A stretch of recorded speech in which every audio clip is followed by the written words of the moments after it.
students, we are going to understand displacement current, all right, and then we will do one question. Okay, so displacement current is not associated with flow of charge. ठीक है, अगर flow of usually हम current की बात करते हैं तो we understand कि there is a flow of charge.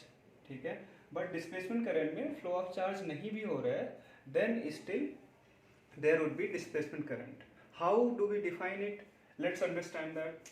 So whenever there is a changing electric field, right, whenever there is a changing electric field, then there would be flux change, right, due to the change in electric field. Simple formula वही phi is equal to E into A, right. So अगर flux change होगा then there can be, and not can be, there will be a displacement current. Okay, how do we define it?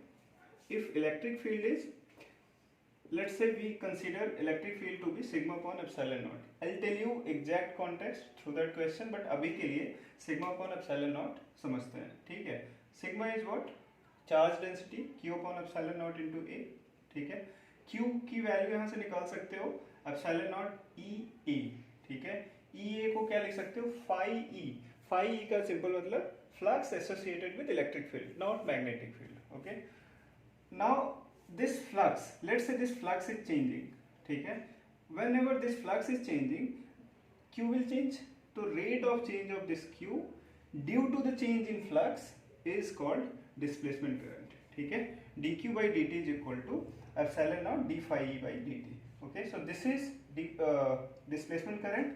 Note that it is not associated with a flow of charge. Flow of charge नहीं भी होगा तब भी displacement current present होगा. Let's understand this question. A parallel plate capacitor with a plate area A. ठीक है, आपके पास एक parallel plate capacitor है with a plate area ऐसे given है. ठीक है, plate area A. ठीक है, what is happening? Separation between the plates D है, usual parallel plate capacitor. Now it's charged by a constant current. ठीक है, capacitor is being charged. Capacitor को चार्ज किया जा रहा है. कैसे? कांस्टेंट करंट आई सप्लाई करके. चार्ज करोगे तो फ्लक्स चेंज होगा. ठीक, सॉरी, चार्ज करोगे तो चार्ज स्टोर्ड. कैपेसिटर क्या करता है? By definition what it does is it stores charge. ठीक है, जैसे जैसे आप चार्ज करोगे वैसे वैसे चार्ज इंक्रीज होगा. ऑलराइट, तो आगे क्या कह रहा है? Consider a plane surface area a by 2. ठीक है, एक प्लेन, इसी में बिटवीन द प्लेट्स आपको a by 2 का एरिया कंसीडर करना है. मैं रैंडमली ऐसे आपको बताने के लिए कंसीडर कर रहा हूँ. ठीक है, और you can consider exactly like this. ठीक है, ये ऐसे you can calculate it something like that. ठीक है, तो आप एक बॉक्स समझो, दो, ओके, पैरेलल प्लेट के बीच में आप एक बॉक्स समझो, दो पैरेलल प्लेट है, उसके बीच में कितना क्रॉस सेक्शनल एरिया? इतने का क्रॉस सेक्शनल एरिया a/2. उस a/2 में कितना डिस्प्लेसमेंट करंट होगा वो आपको फाइंड आउट करना है. ठीक है, पहले हम क्या करते हैं? इलेक्ट्रिक फील्ड निकालते हैं, देखते हैं कितना चेंज हो रहा है, कैसे हो रहा है. Parallel plate capacitor, okay, sigma upon epsilon not, मैंने ये पैरेलल प्लेट कैपेसिटर के कॉन्टेक्स्ट में लिया था. ठीक है, sigma upon epsilon not, parallel plate capacitor के बीच में ये होता है, राइट. ई को क्या लिख सकते हो? वही Q upon A epsilon not, Q per unit area, right. Q को क्या लिख सकते हो? क्यू है क्या इस केस में? आई इंटू टी. टाइम के साथ कैसे चार्ज कर रहे हो आप? कांस्टेंट करंट आई सप्लाई कर रहे हो इनटू टाइम. टाइम के साथ ये क्यू इंक्रीज हो रहा है. क्यू इंक्रीज हो रहा है तो इलेक्ट्रिक फील्ड चेंज होगी, इंक्रीज होगी. ठीक है, वैसे इलेक्ट्रिक फील्ड इंक्रीज होगी तो फ्लक्स चेंज होगा. फ्लक्स चेंज होगा then there will be a displacement current. ठीक है, अदरवाइज आप भी जानते हो पैरेलल प्लेट कैपेसिटर में चार्ज स्टोर हो गया, there is no flow of charge. ठीक है, बट ड्यूरिंग चार्जिंग आप कह सकते हो चार्ज इंक्रीज हो रहा है, जिसकी वजह से displacement current will be present. ठीक है, a epsilon not. Okay, now आपका डिस्प्लेसमेंट करंट क्या हो जाएगा? ठीक है, डिस्प्लेसमेंट करंट id आपको निकालना है epsilon naught D. Bye the way area यहाँ पे कितना लेना है आपको? आप बताओ. a की जगह पे a/2, right. Can you stop it?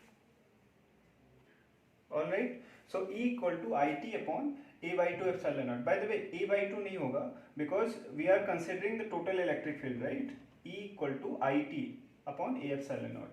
Now change in flux. Electric field change कैसे हो रहा है? क्योंकि टाइम इंक्रीज हो रहा है, right? We are charging the capacitor, alright? So phi E कितना हो जाएगा बताओ?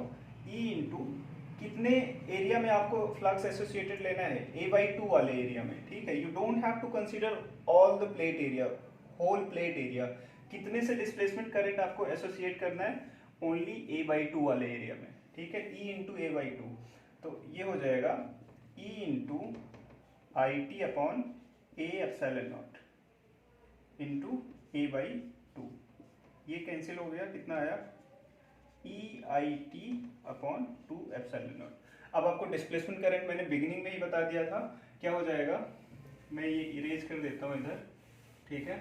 डिस्प्लेसमेंट करंट हो जाएगा I D is equal to epsilon naught D five. Okay, so by the way E की वैल्यू हमने रख दिया है, तो ई यहाँ से नहीं रहेगा, राइट? ई की जगह पे ही तो I T upon A epsilon naught रखा है हमने, तो ई हट जाएगा यहाँ पे, I T upon 2 epsilon naught आ जाएगा फाइव ई, तो फाइव ई आ जाएगा फिर ये D five by D T, ठीक है? E, so epsilon naught D five by D T, D by D T of five E हमने कितना निकाला था? I T upon 2 epsilon naught, ठीक है? तो आई कांस्टेंट है, 2 एप्सिलॉन नॉट कांस्टेंट है, दिस विल कम आउट, बाहर आके एप्सिलॉन नॉट कैंसिल हो जाएगा और आई बाई 2 बाहर आ जाएगा।